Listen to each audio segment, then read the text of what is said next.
안녕하세요. 저는 서울에 살고 있는 30대 중반 여자입니다. 최근에 제가 겪은 일에 대해 사연을 신청할지 말지 고민이 많았었는데요. 또다시 터진 사건이 고민 없이 글을 쓰게 만들었네요. 여러분들께서도 분명 공감해 주실 거라 생각합니다.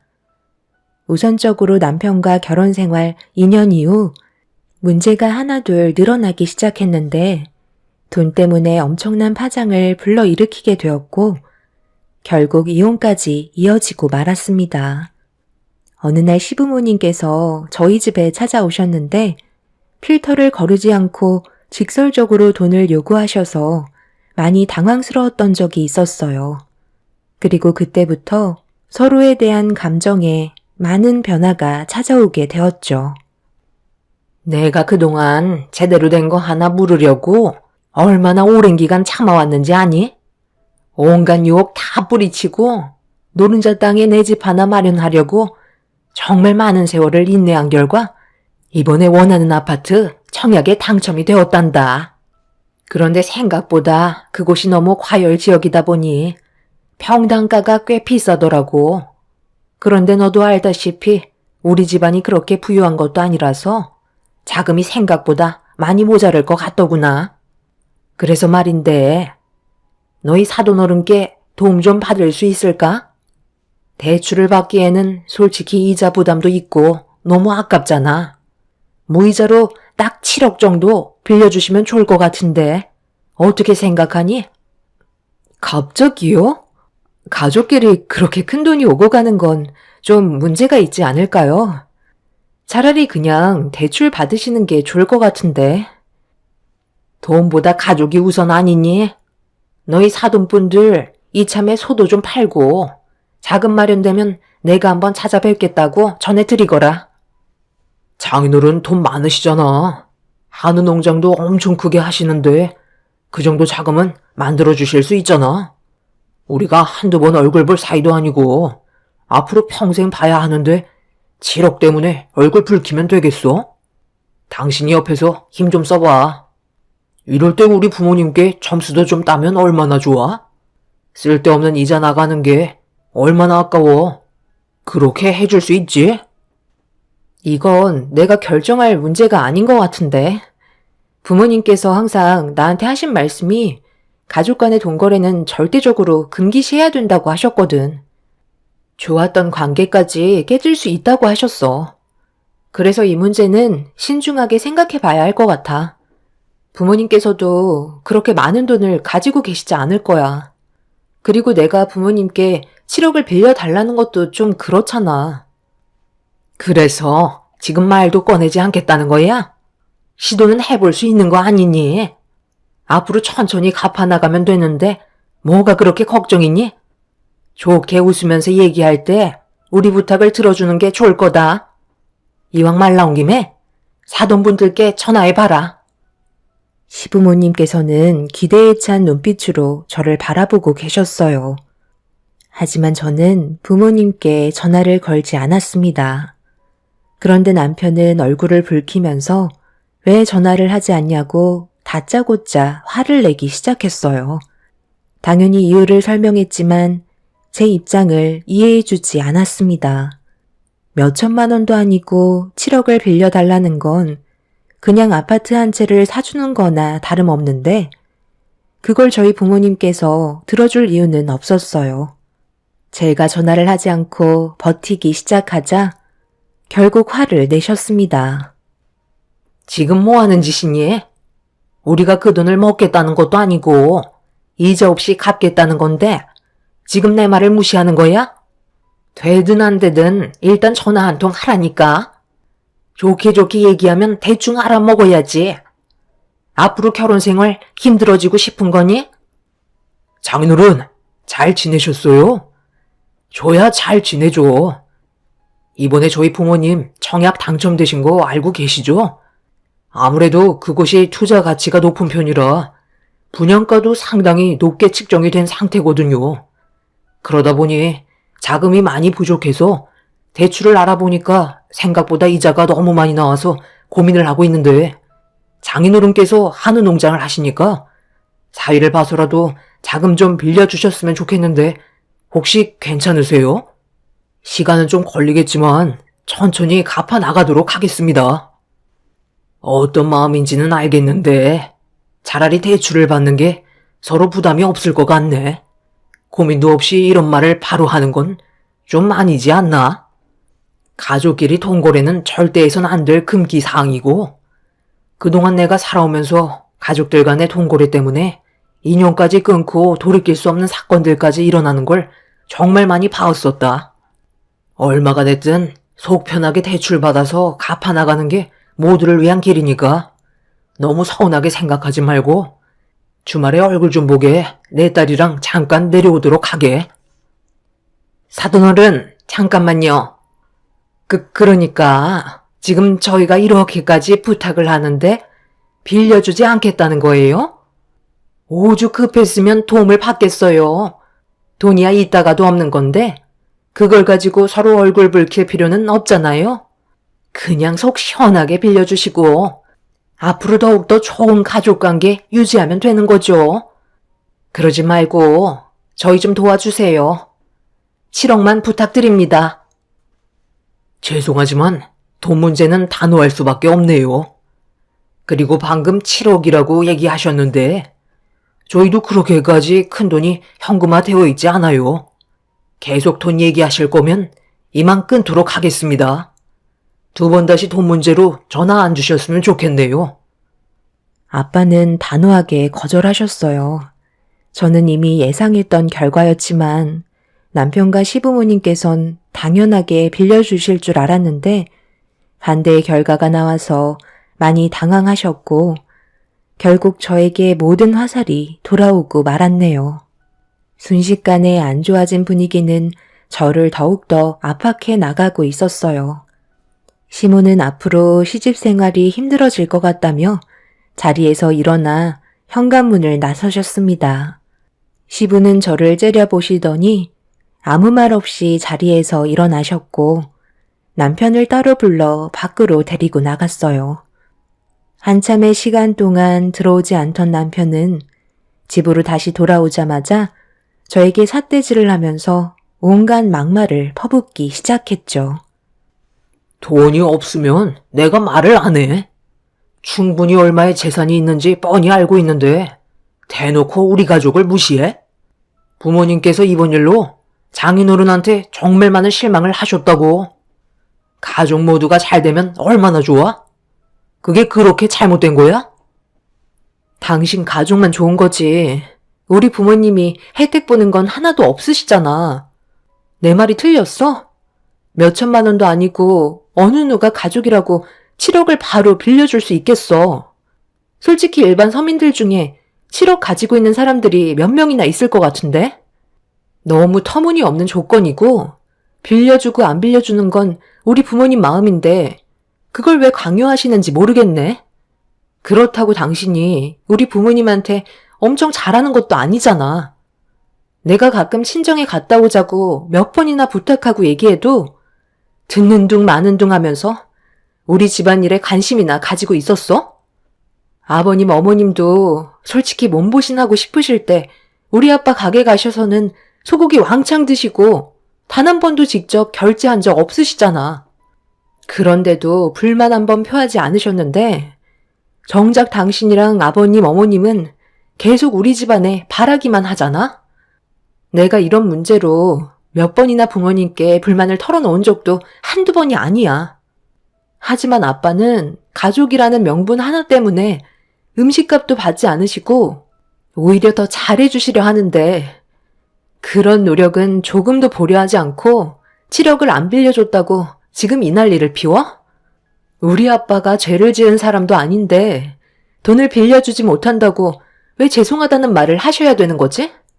죄송하다는 말은 시부모님께서 해야 옳지 않을까? 그래서 결과적으로 안 빌려주셨잖아. 돈 때문에 사람 본성이 나온다더니 우리 가족 잘 챙겨주는 척 하시면서 정작 돈 얘기 나오니까 급하게 끊으시는 거 당신도 옆에서 봤지? 나도 오늘 이 시간 이후로 장인 장모님께 사위로서 다가가지 않고 남처럼 행동해야 되겠다.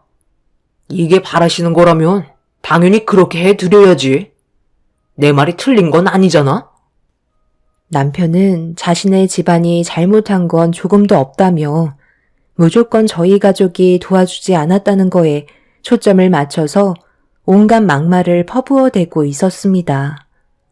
그런 모습을 보고 있는데 얼마나 속이 좁은 사람인지 알 수 있겠더라고요. 시부모님이 청약이 당첨되고 나서 저에게 부쩍 잘해주시더니 전부 다 이유가 있었던 거였고 속보이는 행동들이 더욱더 실망을 하게 만들었습니다. 그날 이후 남편과는 냉전이 흘렀고 시부모님은 더 이상 저에게 연락조차 하지 않았어요. 그런다고 변하는 건 하나 없는데 남편은 계속해서 저에게 안 좋은 감정을 표출하고 있었네요. 그렇게 며칠의 시간이 지나고 퇴근하던 날 마감이 늦어져서 좀 늦게 집에 도착을 했는데 짐가방 하나가 현관문 앞에 놓여 있었습니다. 뭔가 싶어 확인을 해보니 제 옷가지들이 가방 안에 들어있더라고요. 무슨 일인지 싶어 현관문을 열고 들어가려 하는데 남편이 비밀번호까지 바꿔놨는지 들어갈 수가 없었고 집 안에서는 시부모님의 목소리까지 들려오고 있었네요. 도대체 무슨 상황인지 알 수 없어 현관문을 두드렸지만 집 안에 있는 남편과 시부모님은 문을 열어주지 않았고 결국 참다 못한 저는 화가 너무 나서 열쇠 수리공을 부르겠다며 소리를 지르자 그제서야 남편이 현관문을 열었습니다. 하지만 저를 집 안으로 들여보내진 않더라고요. 뭐 하는 짓이냐고 화를 내면서 남편을 밀치고 들어가려는데 시모가 현관문 앞으로 다가오시더니 한마디 하셨습니다. 이 집은 내 아들 명의로 되어 있는 집인데 누가 출입을 하는 것도 내 아들 마음 아니겠니? 우리가 이런 짓 하는 게 유치하다고 생각할 수 있겠지만 어디까지나 먼저 시작한 사람이 누군데 그래? 들어오고 싶으면 너희 사돈께 얘기 좀 잘 해보던가. 정말 유치하시네요. 이런 식으로 한다고 뭐가 달라질 줄 아세요? 짐까지 싸주셔서 정말 감사합니다. 이대로 가면 되는 거죠? 얻을 게 없는데 뭐하러 너를 데리고 사니? 솔직히 까놓고 얘기해서 돼지 목에 진주를 걸고 있는 거지. 돈도 버는 사람이 벌 줄 안다고 맨날 시골에 박혀서 소나 키우면서 식당을 운영하고 있으니 돈이 불어나겠어? 꼴도 보기 싫으니까 내 앞에서 사라져라. 그렇게까지 말씀해 주시니 제 마음이 확고해지네요. 어떤 마음인지 확실히 알 수 있게 됐으니까 이 사람이랑 정리하도록 하겠습니다. 제가 뭐가 아쉬워서 쫄쫄매야 하는 거죠? 저도 더 이상 미련 없으니까 그만할게요. 너 지금 정말 나랑 이혼하겠다는 거야? 꼭 이렇게까지 해야 되겠어? 나랑 지금까지 결혼 생활했던 게 한순간에 무너지는 거라고. 우리가 연애하고 결혼 생활한 게 몇 년인데 너는 그런 시간들이 아무것도 아니었다는 거야? 지금 당신이랑 아버님, 어머님께서 하시는 행동들이 상식적으로 이해가 되겠니? 누가 잘못을 했는지 뻔히 아는 내용인데 나한테 하는 행동을 봐봐. 돈을 빌려주지 않는다고 가방에 짐을 싸서 밖으로 내놓고 현관문 비밀번호까지 바꿨는데 나보고 이혼하는 게 아무렇지도 않냐고? 누구보다 실망한 사람이 나야. 조만간 법원에서 만나도록 하자. 잠깐 기다려봐라. 우리가 왜 이렇게까지 했겠어? 가족이라고 생각했었는데 너무 단호하게 거절을 하니까 그런 점들이 서운하게 다가와서 그러는 건데 좀 이해해주면 안 되니? 일단 들어와서 다시 얘기하는 게 좋을 것 같은데. 저는 더 이상 대화 자체를 섞고 싶지 않아 집 밖으로 내놓은 제 짐을 가지고 건물 밖으로 나왔습니다. 자신들이 원하는 방향대로 들어주지 않는다고 상식 밖의 행동을 보인 시부모님과 남편에게 너무 큰 실망을 내서 차라리 이혼하는 게 좋을 것 같다고 판단을 하게 되었죠. 제가 등을 돌리고 나오자 남편은 저에게 쉬지 않고 전화를 걸었지만 이미 저보다 돈을 더 중요하게 생각한 남편을 남은 인생의 동반자로 함께 걸어가고 싶지 않았어요. 친정으로 와버린 저를 보신 부모님께서도 많이 당황하셨고 전체적인 상황을 설명드리자 부모님께서는 화가 많이 나셨네요. 결국 이 문제는 상당히 커지게 되었고 며칠 뒤 부모님께서 저를 데리고 남편과 만나기로 결정을 보게 되었습니다. 부모님께서 서울에 건강검진을 사전에 예약해 놓으셨기 때문에 남편과도 진지하게 대화를 이어나갈 생각을 가지고 계셨죠. 부모님께서도 이혼을 심각하게 고려하셨어요. 그렇게 약속된 장소에서 저희는 남편을 따로 만나게 되었고 상당히 많은 대화를 주고받았습니다. 남편은 저희 부모님께 그동안 서운했던 부분들에 대해 쏟아내기 시작했어요. 그리고 그 말을 듣고 계시던 부모님께서도 기분이 상당히 안 좋으신 것 같았죠.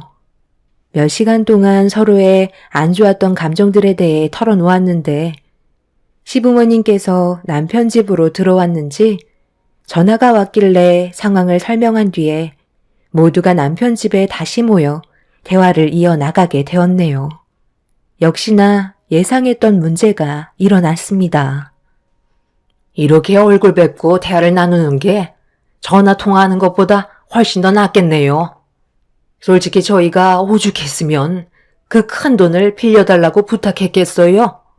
사정이 안 좋은 만큼 대출 받는 게 부담스러워서 그런 건데 어느 정도는 생각해 주셔야죠.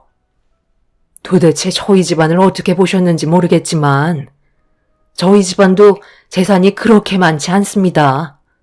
7억이라는 돈을 빌려드릴 만큼 여유가 있지 않은데 무작정 달라고만 얘기하시면 저희 입장에서도 많이 당황스럽고 서운하죠. 그리고 그곳이 투자 가치가 높다는 건 잘 알겠는데 그것도 어느 정도 자금이 뒷바탕이 돼야 하지 않을까요?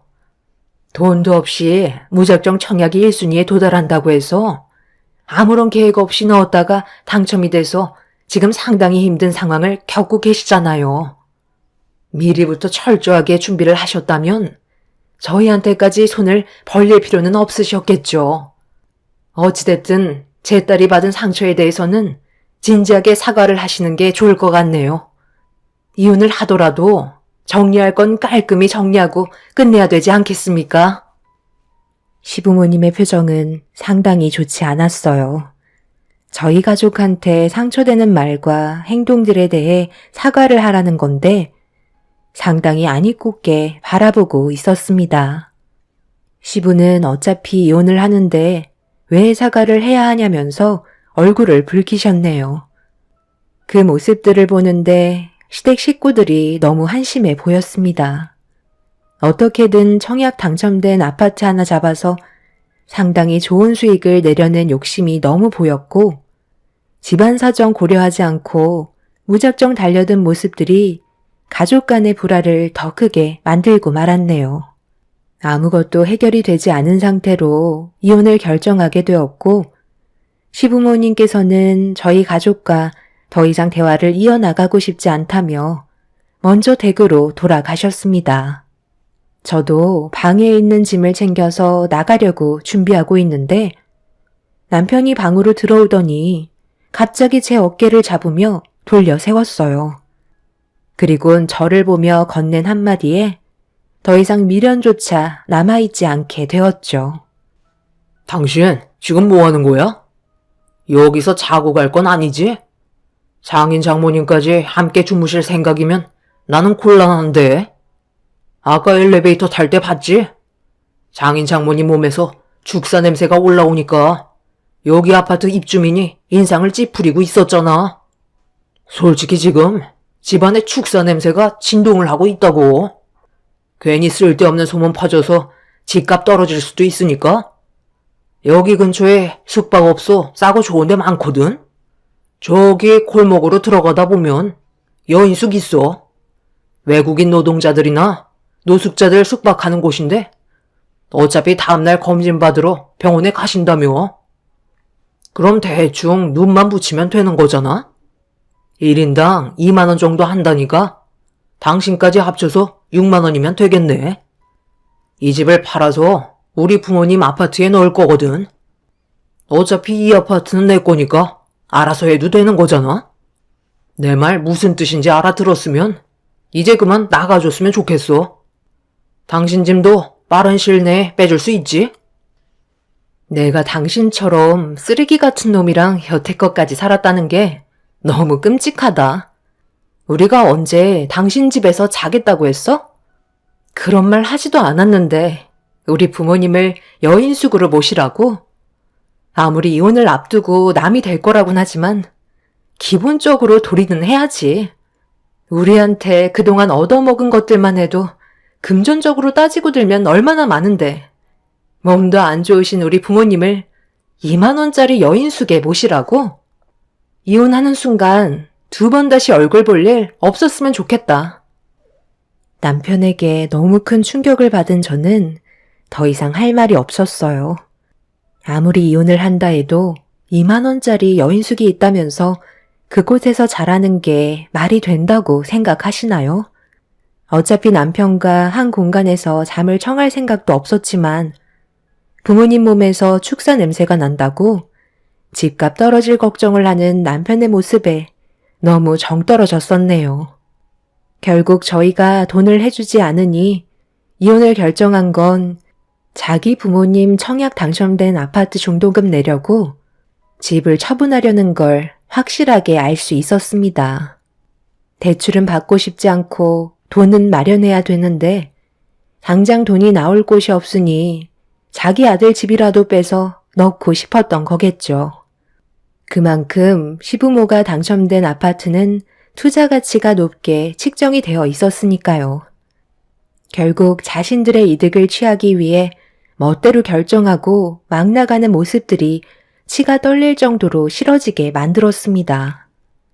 저는 결국 남편과 이혼을 하게 되었고 2번 다시 마주치지 않길 바랐어요. 남이 됐으니 엮일 일도 없을 거라 생각했었어요. 그렇게 몇 년이 지나고 저희 가족에게도 많은 변화가 있었는데 부모님께서 새로 생긴 주상복합 아파트 용지에 고깃집을 오픈 준비를 하게 되셨고 함께 일할 직원을 뽑기 위해 면접을 보고 있었습니다. 그런데 주방에서 저와 엄마가 식기를 정리하고 있던 사이 밖에서 아빠의 목소리가 상당히 안 좋게 들려왔어요. 그래서 무슨 일인지 확인하기 위해 엄마와 함께 주방에서 나온 순간 절대로 얼굴을 보고 싶지 않던 전 남편이 저희 앞에 떡하니 나타났습니다. 전혀 예상하지 못한 일이라 엄마와 저는 전 남편을 보고만 있었네요. 혹시나 해서 와봤는데 정말 아버님이 여기에서 식당 오픈 준비를 하고 계실지 몰랐습니다. 사람은 인연이라는 게 확실히 있는 것 같아요. 저희가 이렇게 만나게 될 줄 알았겠어요? 마침 잘 됐네요. 저도 지금 일자리를 구하고 있었거든요. 당신이 일자리를 구하는 게 우리와 무슨 상관이지? 설마 우리 식당에서 일할 생각은 아니지? 그 난리를 쳐놓고 이혼까지 했는데 무슨 염치로 우리 부모님 밑에서 일을 하겠다는 거야? 그럴 이유 전혀 없으니까 그만 나가줬으면 좋겠어. 우리 집안 사정이 너무 안 좋아져서 지금 상당히 많은 빚에 시달리고 있거든. 돈을 빌려달라는 것도 아니고 일을 시켜달라는 건데 이 정도는 해줄 수 있는 거잖아. 그래도 몇 년 전까지만 해도 나는 당신 집안의 사위이자 남편이었다고. 아버님, 한 번만 부탁드릴게요. 제가 지금 근무하던 곳에서도 퇴사 처리되는 바람에 일자리를 구할 곳이 없거든요. 밀린 대출 이자랑 원금을 갚아나가야 하는데 계획했던 것처럼 마음대로 되지 않네요.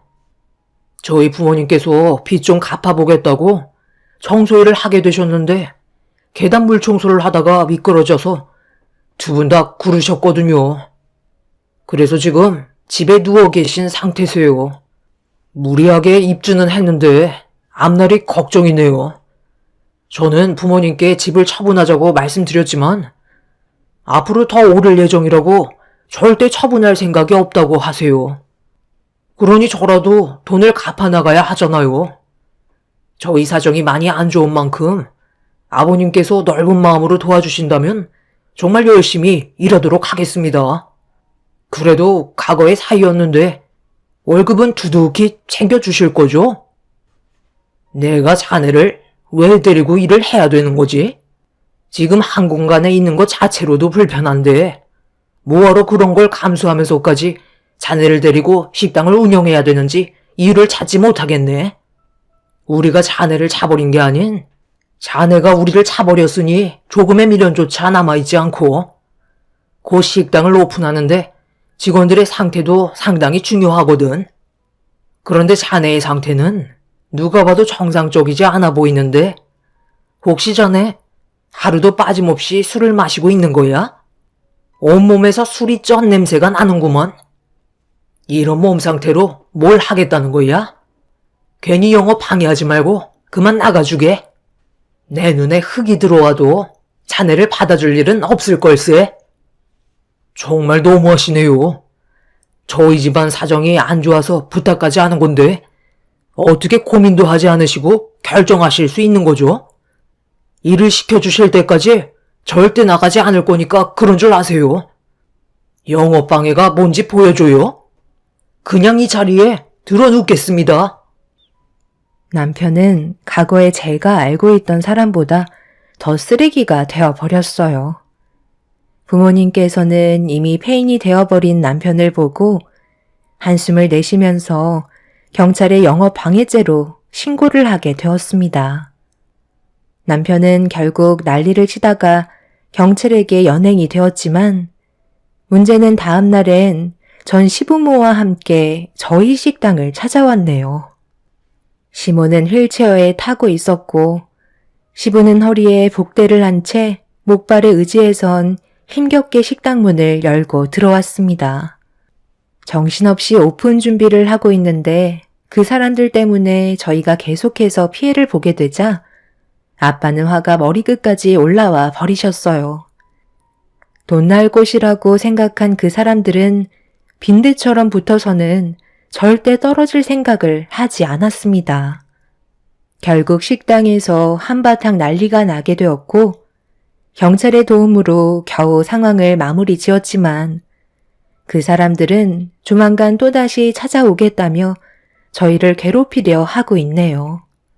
경찰에게 접근 금지 신청을 하게 되었고 건물을 관리하고 계신 경비 아저씨께 부탁을 해서 그 사람들을 절대로 들어오지 못하게 막아놓은 상태입니다.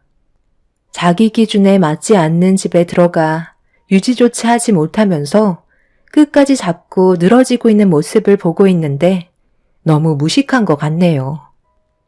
지금 현재 저희 식당은 오픈을 한 상태이고 문제없이 장사가 잘 되고 있지만 그 사람들 때문에 매일 신경을 쓰고 있습니다. 며칠 전에는 저희 건물 앞에서 경비가 막아서자 한바탕 난리가 난 적이 있었어요.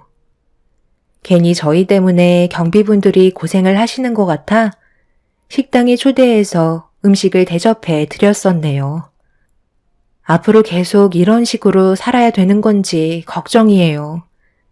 경비분께서 하신 말을 들어보면 빚을 감당할 수 없어서 집을 어쩔 수 없이 처분해야 될 상황이라고 하네요. 하루빨리 그 사람들이 저희 눈앞에 사라졌으면 좋겠습니다. 돈 때문에 이렇게까지 될 줄 꿈에도 상상 못했어요.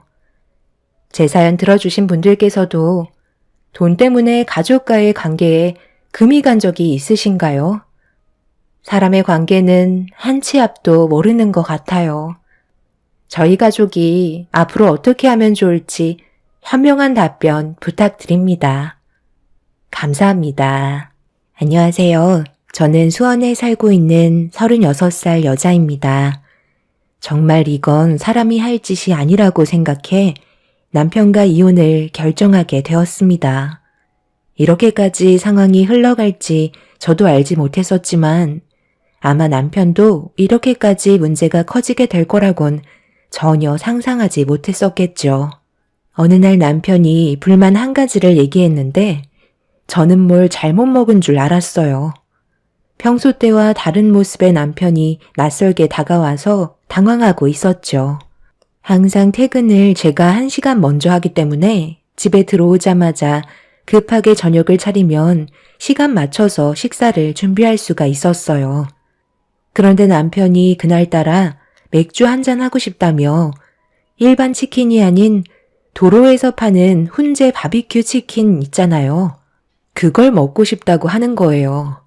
그런데 하필 가는 날이 장날이라고 매일같이 도로 한편에 자리를 지키고 있던 훈제 바비큐 치킨 차량이 그날따라 없었습니다. 남편은 퇴근 준비 때문에 전화를 안 받고 저는 근처에 다른 곳에도 있는지 살펴보기 위해 몇 군데 돌아다녔는데 찾지 못해 어쩔 수 없이 집으로 들어왔습니다. 전화는 계속해서 받지 않길래 어쩔 수 없이 집에 들어오면 치킨을 배달시켜야겠다고 생각을 하고 있었어요. 그렇게 남편이 퇴근하고 집에 들어왔길래 오자마자 상황 설명을 하기 시작했어요. 전화는 왜 안 받아? 내가 몇 번이나 전화했는지 알아? 당신이 먹고 싶다던 치킨이 오늘따라 안 보이더라고. 그래서 어떻게 하면 좋을지 의논을 하고 싶어서 기다리고 있었어. 오늘은 어쩔 수 없으니까 그냥 치킨 배달 시킬까? 그래서 빈손으로 그냥 집에 들어온 거야? 근처에 없으면 다른 지역에서라도 사왔어야지. 내가 핸드폰을 모음으로 해놓긴 했는데 이런 건 좀 융통성 있게 하면 안 되는 거야? 그게 그렇게 귀찮았어?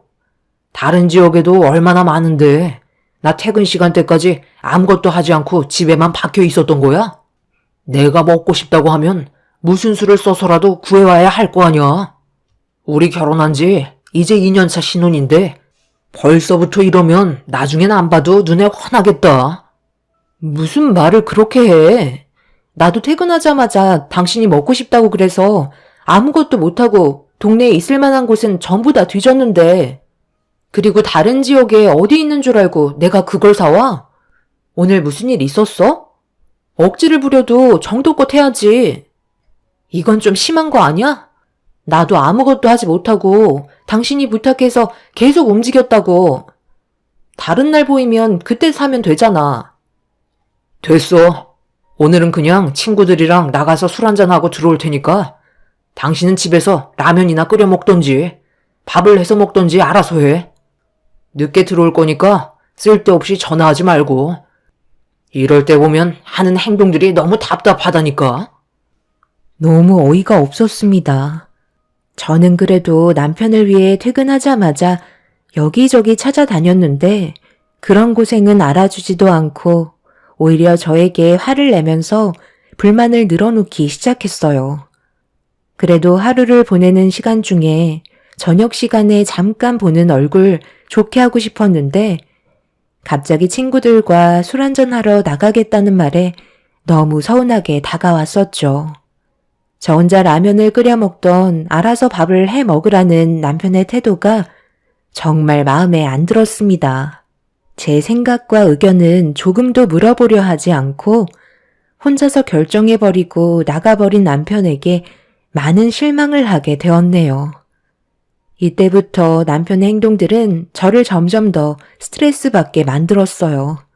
그날 저는 밥도 못 먹고 아무것도 못하고 있었는데 남편은 술이 가득으로 취해서는 집에 들어와 씻지도 않고 그대로 뻗어서 누워 잠이 들어 버렸습니다. 그 모습을 한참 동안 바라보며 한숨을 쉬다가 마음이 풀리지 않은 저는 처음으로 각방을 사용하게 되었죠. 어떻게 보면 사소한 다툼일지도 모르겠지만 서로에 대한 예의가 아니라고 생각했었어요. 그렇게 겨우 잠이 들었는데 남편의 목소리가 제 귀에 들어왔고 피곤해서 힘겹게 눈을 떴는데 저를 발로 툭툭 치며 일어나라고 하더니 짜증이 섞인 목소리로 당장 주방으로 가라며 화를 냈어요. 정말 어제도 그렇고 오늘 당신 뭐 하는 거야? 내 성격 시험하는 건 아니지? 내가 어제 싸우고 싶지 않아서 자리를 피해줬잖아. 그럼 내가 술에 잔뜩 취해서 집으로 들어왔으면 아침 출근 전에 뭘 준비해야 되겠어? 나한테 미안하면 해장국이라도 만들어서 아침상을 차려놔야 하는 거 아니야? 상식적으로 생각을 해봐. 내 말이 틀렸어? 어제 그런 식으로 나가놓고서 자리를 피해준 거라고? 오히려 싸움을 더 부추긴 거 몰라? 왜 당신만 생각하는 건데? 내가 받은 상처는 아무것도 아니냐고. 어제 몇 시에 들어왔는지 알아? 새벽 4시에 집에 기어 들어와 놓고 그때까지 잠 한숨 못 자고 기다린 나한테 미안하지는 않아? 나 같으면 미안해서라도 아침상 봐달라고 하지 못할 것 같은데. 아침부터 목소리 높여서 싸우고 싶은 마음 없으니까 그만하자. 나는 어제 당신이 그렇게 나가고 나서 지금까지 아무것도 먹지 못했다고. 끝까지 당신이 뭘 잘못했는지 모른다면 나와의 관계는 조금도 회복되지 않을 거야. 알겠어? 지금 생각해보면 당신이랑 결혼한 게 너무 후회가 돼. 나를 어떻게 생각하길래 이런 태도를 보이는 거야? 아침부터 짜증나서 오늘 집에 들어오지 못할 것 같다. 연락도 받지 않을 거니까 전화도 하지 마. 앞으로 내가 알아서 살 거야. 도대체 왜 그러는 건데? 정말 길거리에 있는 치킨 안 사왔다고 지금 이렇게까지 하는 거야? 이게 싸울 문제냐고. 다른 이유가 있으면 솔직하게 털어놓으라니까? 언제까지 이렇게 얼굴 붉히면서 있을 건데. 너무 답답해서 숨이 막힐 것 같다고. 남편은 아무 이유 없이 제가 싫다며 집 밖으로 나갔어요. 이틀 연속으로 제 혼을 쏙 빼놓은 남편에게 너무 화가 치밀었고 집에 들어오지 않겠다는 말에 어제보다 더 큰 실망을 가지게 되었네요. 이런 식으로 안 좋은 감정을 계속 가지고 있는 것보다 하루빨리 관계 회복을 하는 게 좋을 것 같아 퇴근 시간에 맞춰서 몇 번 전화를 걸었지만 계속해서 받지 않고 있었어요. 연락을 안 받으니 답답하기만 했었고 남편과 결혼 생활하면서 이렇게까지 크게 싸워본 적도 처음이라 어떻게 해야 할지 몰라 답답해하고 있었는데 시어머니께 전화가 왔어요. 알고 보니 남편이 퇴근하고 시댁으로 들어갔는지 무슨 상황인지 물어보셨죠. 어쩔 수 없이 전날에 있었던 일들을 설명해 드리면서 어떻게 해야 할지 모르겠다고 말씀드리자 시모는 서둘러 시댁으로 와주길 바라셨어요. 저와 남편과의 안 좋은 관계를 시모가 회복시켜 주길 기대하며 급하게 시댁으로 향하게 되었습니다. 그런데 도착하자마자 시부모님께 인사를 드렸는데 저를 바라보고 있는 시선과 가라앉은 분위기는 뭔가 잘못돼 가고 있는 것 같았죠. 너도 참 속이 좁다. 결혼 생활 2년이나 했으면 서로에 대해 어느 정도 성격을 파악하고 있을 텐데 상황을 이런 식으로까지 만들어? 네가 여자 아니니? 그럼 대충 눈치껏 행동해서 내 아들 마음을 풀어줄 생각을 해야지. 술 먹고 온다고 분명 얘기하고 나갔으면 해장국 정도는 기본적으로 만들어놔야 하는 거 아니니? 내가 대충 들어보니까 네가 100번 잘못했구먼. 내 아들이 평소에도 이런 식으로 행동했었니? 아니잖아. 오죽했으면 너한테 부탁까지 했을까? 그런데 그런 마음 알아주지 못하고 동네 한 바퀴 돌고 들어왔다는 건 내 아들을 사랑하는 마음이 딱 그 정도라는 거 아니야? 그러니 내 아들이 너한테 얼마나 많은 실망을 했겠니? 그래서 답답한 마음에 술 한잔 하러 나갔는데 네가 그런 마음 어느 정도 헤아려 줬다면 당연히 미안해서라도 해장국을 준비해 놨었겠지. 그런데 방에 들어가 퍼질러 자고 있었다며? 나도 그런 모습을 보면 어이가 없고 화가 나겠다. 지금 이 자리에서 당장 내 아들한테 사과해라. 무조건 잘못했다고 빌어야 안 좋은 상황이 마무리가 될 거 아니야? 앞으로 살아가다 보면 이런 일은 아무것도 아니다. 각자 서운하고 안 좋은 감정이 어느 정도 있어도 서로 이해하고 풀어야지. 그래야 결혼 생활 유지할 수 있는 거야. 이걸로 이혼할 건 아니잖아? 엄마, 내가 얼마나 어이가 없었는지 알아? 솔직히 아침에 눈 뜨고 일어나면 미리 한 상 차려놨을 줄 알았다니까. 그런데 물 한 잔 내어주지 않더라고. 각번까지 사용하면서 자기가 뭘 잘못했는지도 모르는 그런 사람한테 뭘 바라겠어? 저 표정 봐봐. 내가 왜 욕을 먹어야 하는지 이해 못한다는 표정을 보이고 있잖아. 사과받긴 클렀다니까. 당신이 나를 아주 잘 알고 있네. 어머님, 제가 왜 이 사람한테 용서를 구해야 되는 거죠?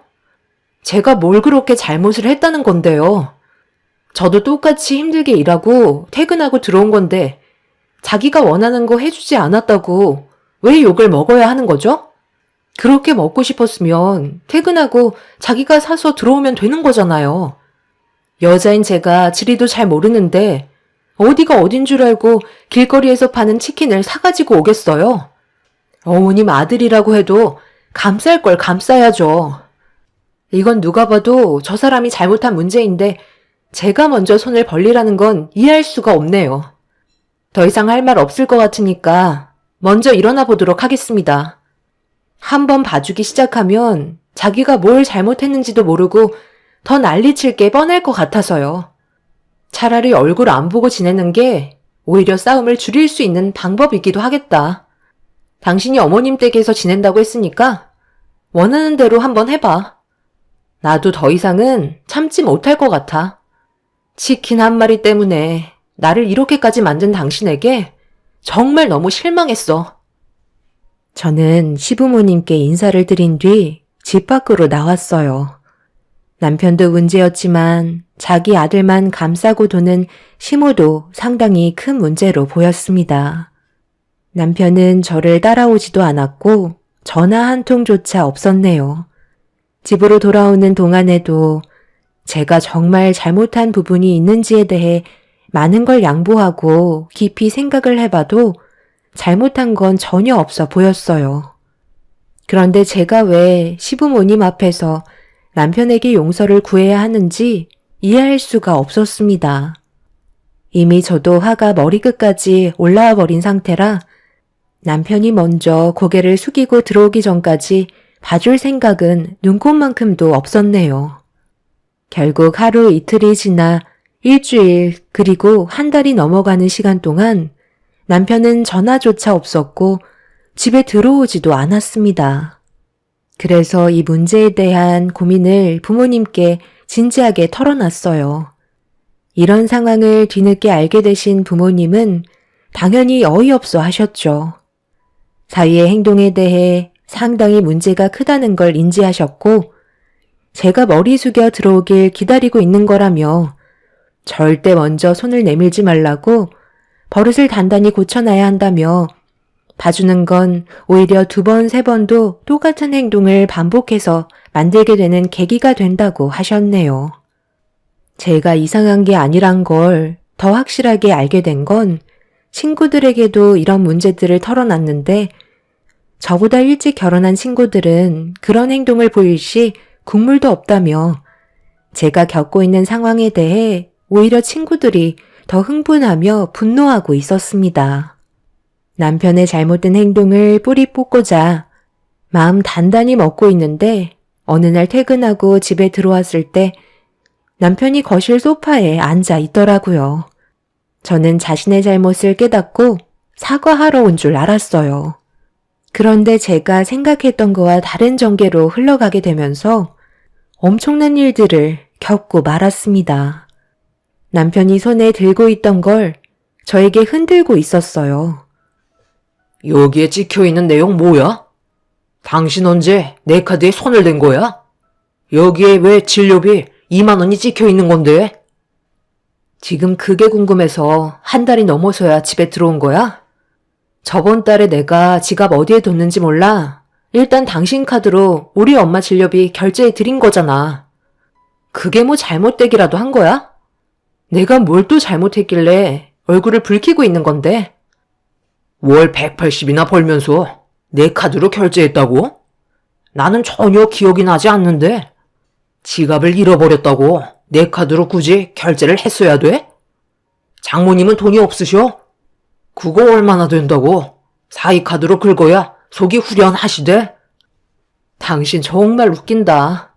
그때 나한테 뭐라고 그랬어? 내가 지갑을 잃어버렸다고 하니까 우리 엄마 왔다고 일단 당신 카드로 사용하라며. 그래서 그렇게 한 거잖아. 이번엔 트집 잡을 게 없어서 당신 카드로 엄마 병원 진료비 2만 원 결제했다고 또다시 싸움을 거는 거야? 도대체 뭐가 문제야? 나랑 이혼이라도 하고 싶어서 괜한 걸로 트집 잡는 거야? 제발 그만 좀 하자고. 어디서 남편이 얘기하는데 소리를 질러? 그래서 당신이 지금 나한테 잘했다고 생각하는 거야? 한 달이 넘는 시간 동안 내 걱정은 조금도 하지 않았나 봐.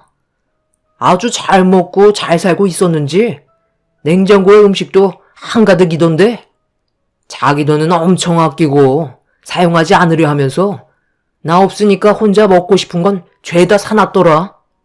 하기야 진료비도 내 카드로 긁을 정도면 말 다 했지. 솔직히 장모님 오셔서 얻어먹고 가시기만 하지 나한테 뭘 해주신 적은 단 한 번도 없잖아. 그래서 나도 장모님한테 진료비 2만 원 들어간 게 너무 아깝게 느껴지는 거야. 지금 당장 2만 원 토해내. 그리고 이제 내 집에서 나가줬으면 좋겠어. 끝까지 가보겠다는 거야? 우리 엄마가 당신한테 해준 게 하나도 없다고? 당신 일하는 거 힘들까봐 때 되면 보약해주고 주말에 쉬지도 않으시고 집에 와서 온갖 음식들 해주셨는데 그런 건 조금도 감사하지 않은 거야? 우리 엄마가 당신한테 쏟아부은 돈만 몇백이야. 그런데 꼴랑 2만 원 진료비 결제했다고 그걸 지금 토해내라고? 혹시 너 이렇게까지 하는 이유가 다른 여자 생겼니? 그래서 괜한 것들로 트집 잡아서 나랑 이혼하려는 거야? 아니면 정말 내가 마음에 안 들어서 이제 그만 살고 싶어서 그러는 거야?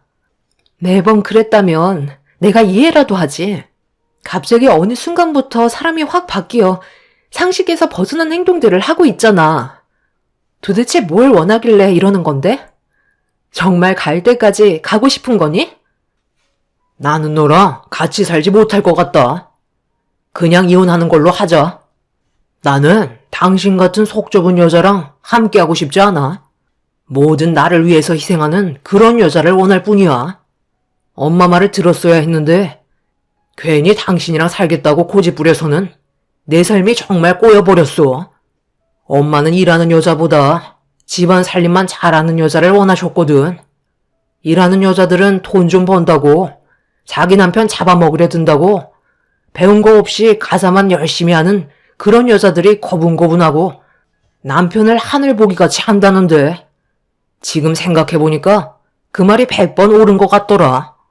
이제 나도 그런 순종적인 여자 찾아보려고. 뭐만 하면 잘잘못 따지려 드는 당신과는 절대 못 살겠소. 여기 이혼 서류 준비했으니까 서명하고 내일 법정에서 만나는 걸로 하자. 하루빨리 정리하는 게 좋잖아. 정신 나간 남편이 저에게 이혼하자며 서류를 테이블 위에 내밀었어요. 저와는 성격이 조금도 맞지 않는다며 틱소리하지 않고 고분고분한 여자를 원한다고 새 삶을 찾겠다는 충격적인 말을 꺼냈습니다. 조금이나마 삶의 보탬이 되고자 저도 힘들게 일을 하는 거고 퇴근하고 집에 들어와서 온갖 살림 저 혼자 다 하는데 그런 걸 고마워하지 않는 남편에게 저 또한 너무 큰 실망을 하고 말았죠. 거기에다가 여행 갈 때 사용하는 캐리어도 미리 꺼내놓고 자기 집이라며 짐 싸서 나가라고 캐리어를 발로 밀었습니다. 그래서 이혼 서류에 사인을 하고 짐을 싸려고 캐리어를 들었는데 남편이 갑자기 자리에서 일어나더니 카드 명세서로 제 뺨을 후려쳤고 집안이 떠나갈 정도로 화를 내기 시작했어요. 그냥 무릎 꿇고 손이 발이 되도록 싹싹 빌면 되는 거지. 그게 그렇게 어려운 거냐? 당장 잘못했다고 용서를 구하면 해결되는 거잖아. 내가 잘못을 하지 않았는데 왜 당신한테 무릎을 꿇고 빌어야 하는 건데? 당신의 태도가 나를 미치게 만들고 있는데 왜 나만 용서를 구하길 바라고 있는 거냐고. 우리가 결혼 생활한 지 이제 2년밖에 안 됐지만 나는 그 시간 동안 정말 최선을 다했어. 집안일에 손가락 하나 까딱하지 않는 당신을 보면서도 나보다 밖에서 더 고생하고 있는 당신을 위해 내가 한 번 더 움직였다고. 그런 건 조금도 고마워하지 않는 사람과는 나도 더 이상 함께하고 싶지 않아서 이혼 서류에 사인하고 짐 싸서 나가려고 한 건데 뭐 잘못됐어? 나한테 미련이라도 있는 거니? 손이 발이 되도록 빌면 용서해 준다고? 이미 내 얼굴에 손을 올렸는데 우리 관계가 좋아질 수 있을 것 같아? 나도 너무 큰 상처를 받아서 이제 그만하고 싶다. 내 얼굴에 손을 댄 부분에 대해서는 이혼할 때 법적으로 물을 거니까 그런 줄 알아. 우리 두 번 다시 엮이지 말자. 저는 남편을 밀친 뒤 방에 들어가 대충 짐을 싸서 집 밖으로 나왔어요. 그동안 정말 최선을 다해 살았었는데 한순간에 모든 것들이 무너져서 너무 괴로워 눈물을 쏟아내고 말았습니다. 이혼 문제 때문에 양가 집안은 난리가 나고 말았지만 끝내 이혼은 쉽게 마무리가 되었습니다. 제 얼굴에 손을 댄 부분을 더해 이혼 위자료를 더 받게 되었지만 그건 저에게 중요한 게 아니었어요. 남편에게 받은 배신과 실망이 정신적으로 너무 큰 충격을 남겨준 상태였죠. 그렇게 이혼을 하고 완전한 난남이 되어버린 저희는 두 번 다시 얼굴 볼 일 없을 거라 생각했었어요. 시간이 지나면서 저도 어느 정도 삶에 적응이 되었고 남편은 제 머릿속에서 잊혀져 가고 있었습니다. 그런데 2년이 지난 어느 날 남편이 저희 부모님 집에 찾아왔어요. 무턱대고 찾아와서 소란을 피우길래 어쩔 수 없이 문을 열어주었고 저와 마주한 남편은 많이 변해 있는 얼굴을 하고 있었습니다. 초췌해 보이는 모습과 그늘진 얼굴은 무언가를 원하고 있었네요.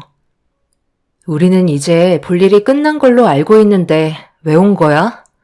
당신 입에서 나오는 말은 별로 듣고 싶지 않으니까 소란 피우지 말고 돌아가 줬으면 좋겠는데? 뭐가 됐든 나는 당신을 도와주지 않을 거니까 경찰에 신고하기 전에 그만 돌아가.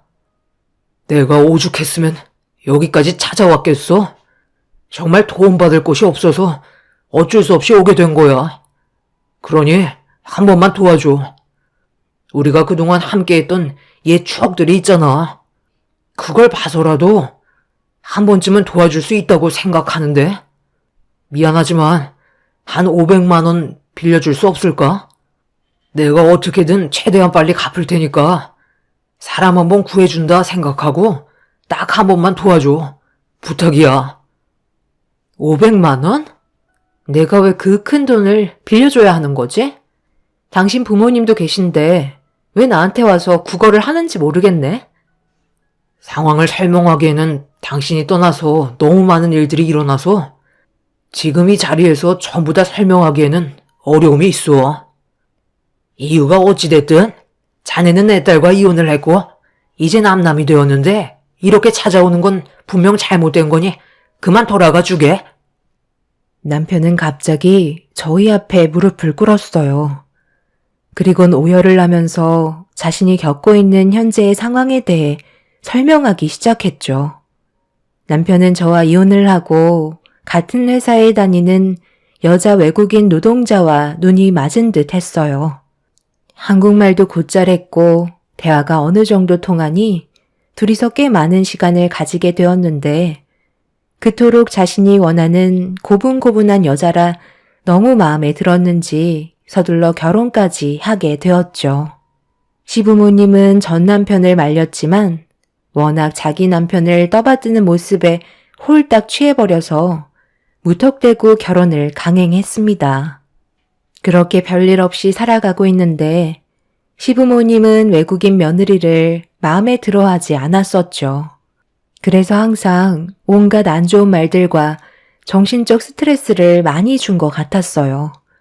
그러던 어느 날 여자가 임신한 걸 알게 되면서 해외에 있는 부모님을 그리워하길래 전 남편은 바쁜 일 때문에 가지 못해 일단 여자부터 해외로 보낸 뒤 뒤따라 가려 했는데 시부모님도 관광시켜 주고 싶다며 여자가 함께 모시고 가게 되었다고 해요. 그때까지 전혀 몰랐던 전 남편은 시부모님도 함께 갔으니 아무런 의심조차 하지 않고 마음을 놓고 있었습니다. 그런데 해외에 도착했으면 바로 연락이 와야 하는데 전화 한 통 없길래 몇 번이고 전 남편이 전화를 해봤지만 받지 않았고 문제가 심각하게 흘러가는 것 같아 급하게 외국인 여자가 살고 있는 해외로 출발하려고 준비하려는데 남편이 그동안 가지고 있던 재산들을 전부 다 외국인 여자가 가지고 도망갔다는 걸 뒤늦게서야 알게 되었고 문제가 심각해지자 경찰에게 도움을 요청한 뒤에 이 사실을 알렸는데 경찰은 남편에게 해외로 가지 말라며 위험하다는 말을 전해주었다고 하네요. 그렇게 마음 졸이며 연락 두절된 부모님과 그 여자의 행방을 알기 위해 여러 가지 방법을 동원했지만 돈만 날릴 뿐 아무것도 얻지 못해서 큰 결심을 하고 그 여자가 사는 집을 찾아가기 위해 해외로 갔는데 이미 그곳에는 살고 있지 않았습니다. 그렇게 허탈하게 집으로 돌아와 자신의 삶을 후회하며 살아가던 어느 날 남편에게 전화 한 통이 왔는데 해외로 잠적한 외국인 여자였고 시부모님과 아주 잘 지내고 있다며 목소리를 듣고 싶으면 돈을 달라고 요구해서 자금을 마련하기 위해 도움을 받고 있다며 저에게까지 찾아오게 된 거였어요. 분명 상황은 딱하지만 그렇다고 무턱대고 도와줄 수 없다는 아빠의 말에 전 남편은 결국 이성을 잃어버렸고 막무가내로 돈을 달라고 난리를 치고 말았습니다. 당장 경찰에 신고하겠다는 말에도 전 남편은 아무 말도 들리지 않고 있는 상황이었어요. 그러던 도중 저희 집에 한 사람이 들어왔고 전 남편을 힘으로 제압을 했네요. 남편과 이혼을 하고 저와 만나고 있는 사람이었는데 그날은 저녁 약속이 준비가 되어 있는 상황이었죠. 저와 만나고 있던 그 사람은 저희 회사의 전담 보안 요원으로 상당히 듬직한 사람이었어요. 저희 회사의 보안 관련된 일들과 여러 가지 업무를 담당하는 사람이었죠.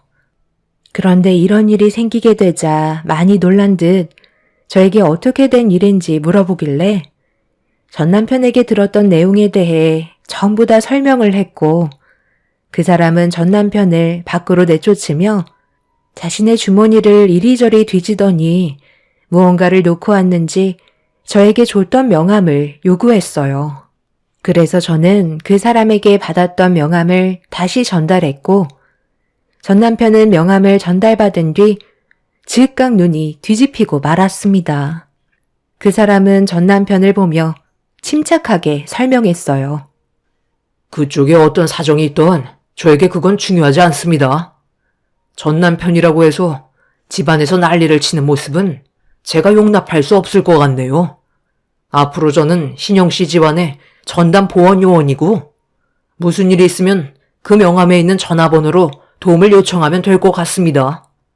한 번만 더 얼굴을 마주하게 된다면 그땐 저도 그냥 넘어가지 않을 것 같네요. 너는 이 남자랑 얼마나 오래 갈 것 같아? 너도 분명 나랑 똑같이 당하게 될 거라고. 내가 절대 너희들을 가만두지 않을 거야. 나만 모든 걸 잃을 순 없다고. 너희들 도움 필요 없으니까 나중에 두고 보자. 오늘 일은 절대 잊지 않겠어. 전 남편은 눈이 뒤집힌 채 난리를 친 뒤 급하게 자리를 피했습니다. 그 사람의 도움이 아니었다면 더 큰 일이 일어났을지도 모를 상황이었어요. 이미 전 남편은 갈 때까지 가버린 사람이었네요.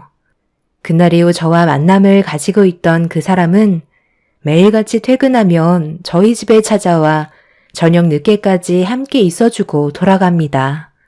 전화 한 통이면 무조건 달려올 준비가 되어 있는 그 사람이 저에게 정말 든든한 존재가 되어주네요. 경찰에게도 미리 얘기를 해둔 상황이라 크게 걱정할 필요는 없을 것 같습니다. 누구와 인연을 맺는다는 건 정말 신중해야 될 문제라는 걸 이번 일을 통해서 많은 걸 느끼게 되었네요. 전 시부모님의 행방이 묘연한 상태라 안타깝지만 전 남편이 자초한 일이니 어쩌겠어요. 여러분들께서도 제 사연을 통해 많은 걸 느끼셨으면 좋겠습니다. 감사합니다. 안녕하세요. 저는 결혼 생활 3년 차 된 30대 중반 여자입니다. 작년에 정말 정신없는 한 해를 보냈었는데요. 저에게 말도 안 되는 일들이 눈앞에 펼쳐졌고 앞으로 어떻게 살아가야 할지 막막하기만 하네요. 남편과의 결혼 생활은 불만이 없었지만 시댁 집안의 며느리로서 감당해야 할 것들이 저에게 부담으로 다가왔었어요. 시부모님께서 저를 그렇게 마음에 들어하지 않으셨기 때문에 매번 시댁에 갈 때마다 항상 눈칫밥을 먹어야 했는데요. 시간이 지나고 제가 진심을 다해 시부모님께 다가가면 관계는 좋아질 수 있을 거라 생각했었습니다. 웃는 얼굴에 침 못 뱉는다고 그래도 막내 며느리면 이쁘게 봐주실 줄 알았는데 사람 마음 쉽게 얻어줄 수 있는 게 아니더라고요. 노력한다 했는데 시부모님은 항상 거리를 두셨고 많은 것들이 첫째 며느리인 형님보다 많이 뒤떨어진다는 거에 얼굴을 볼 때마다 남편을 저에게 준 게 손해보는 장사인 것 같다며 상처되는 말들을 아무렇지도 않게 꺼내셨어요. 그럴 때마다 남편이 중간 역할을 잘해줘서 큰 감정 싸움으로 번지지는 않았지만 그런 날들이 반복이 될 때마다 저는 점점 지쳐가고 있었죠. 그렇게 참고 또 참아왔던 저는 결국 속마음을 꺼내놓게 되는 상황까지 오고야 말았어요. 보통은 명절날이 되면 시모가 음식의 대부분을 준비하시는데요.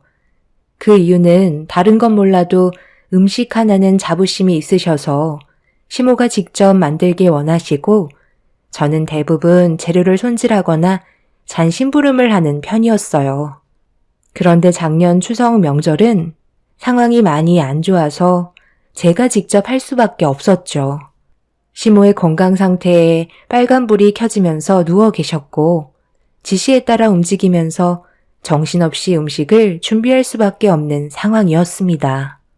남편은 시부와 농장에서 다른 일을 했었기 때문에 저 혼자 모든 걸 감당을 해야 되다 보니 하루에 많은 음식을 전부 만들 수는 없었고 이틀에 걸쳐 모든 준비를 끝낼 수 있었네요. 그런데 이런 고생을 알지 못하는 형님 내외는 명절 마지막 날에 오셔서는 저에게 고생했다는 말 한마디 하지 않고 당연하다는 듯이 주방에 들어와 자리에 앉았는데 명절상을 내가는 순간 의사 형님의 한마디에 너무 서러워서 감정이 격해지고 말았습니다. 설마 이걸 지금 음식이라고 내온 건 아니지? 어머님께서 동서가 이틀 밤 새가며 명절 음식 준비했다던데? 왜 이렇게 손이 안 가나 모르겠네. 그동안 어머님 뒤에서 몇 년간 눈으로만 봤어도 꽤 익혔을 건데 음식들이 전부 다 애들 소꿉장난 한 것처럼 너무 볼품없게 만들었다. 내가 오늘 차가 너무 많이 막혀서 정말 힘들었거든? 그래도 어머님이 해주시는 음식 먹을 생각에 왔는데 동서가 만들었다고 말씀하시는 순간부터 밥맛이 떨어져서 솔직히 별로 먹고 싶지 않네. 보기엔 이래도 맛은 거의 비슷해요. 어머님이 설명해 주신 대로 만든 거라 크게 벗어나진 않았어요. 구이도 괜찮다고 했는걸요? 음식에 대한 퀄리티를 보면 안다고. 이럴 때 동서가 본데 없이 잘한 티를 내는 거야. 집에서 냉장고에 있는 음식들 대충 꺼내서 먹는 것처럼 내온 것도 마음에 안 드는데 서방님이 먹었을 때 괜찮았으니까 나도 그냥 아무 말 하지 말고 먹어라. 동서가 보면 은근히 사람 속을 긁어버린다니까. 이런 기분으로 먹고 싶지 않으니까 당장 내 눈앞에서 일단 쓰레기 음식 전부 다 치워버려. 여보, 차에 우리 엄마가 싸준 음식들 있잖아. 그것 좀 가져와줘. 차라리 그거에 저녁을 먹는 게 훨씬 낫겠네. 형님, 지금 뭐라고 했어요? 일단 쓰레기 음식이요? 본데 없이 자랐으니까 음식도 형편없다는 건가요? 제가 이틀간 얼마나 많은 정성을 쏟았는데 어떻게 그런 말을 하는 거죠? 방금 한 말은 오히려 형님이 배우지 못한 사람처럼 보이는데요. 뭐라고? 동서, 지금 내 앞에서 불만 있다고 토를 단 거야? 그래도 눈치껏 행동할 줄 알았는데 완전 개념까지 밥 말아먹었네. 서방님, 지금 동서가 하는 얘기 들었죠? 이게 지금 손윗 사람들 대하는 예의인가요? 제가 그래서 뭐라고 했어요. 보잘것없는 집안의 사람일수록 행동이나 말투에 거침이 없다고 얘기했었잖아요. 이러니까 아버님 어머님께서 동서를 마음에 들어하지 않는 거야. 그동안 발톱을 숨기고 있느라 정말 힘들었겠어. 가식적인 모습 보이지 말고 이제부터 하던 대로 해. 아주 나를 잡아먹을 듯이 노려보고 있는데 동서가 오늘 한 말에 대해서는 책임을 져야 할 거야. 내 말 무슨 뜻인지 알지? 형수님, 그래도 쓰레기 음식이라고 얘기한 건 제가 봐도 잘못된 것 같은데요. 사람이 먹는 음식을 쓰레기라뇨. 그럼 이 사람도 쓰레기라는 건가요? 본데 없이 자란 티 낸다고요? 그럼 형수님은 배운 게 많으셔서 그런 저급한 말을 사용해도 된다는 거예요? 저희가 아무리 손 아랫사람이고 잘난 게 없다 해도 이런 식으로 분위기를 만드는 건 문제가 있는 거죠. 서방님, 지금 저한테 그러시는 거예요? 여보, 방금 봤어? 나한테 쓰레기래. 동서가 서방님 성격까지 물들게 해버렸나 봐. 미꾸라지 한 마리가 들어와서 온 집안을 전부 헤집어 놓고 있네. 아버님, 저희 그냥 집으로 돌아갈게요. 이런 식의 대우받자고 먼 길을 힘들게 온 거 아니거든요. 오자마자 서방님이랑 동서가 둘이서 쌍으로 저를 아주 물먹이고 있다니까요. 제가 그렇게 잘못했어요. 솔직하게 있는 그대로 얘기한 것뿐인데 이건 아니잖아요. 어머님이 만들어주신 음식 먹으려고 배 쫄쫄 굶어가며 힘들게 왔는데 동서가 만든 음식들이라고 생각을 해봐요. 제가 얼마나 기분이 상하겠어요? 안 그래요?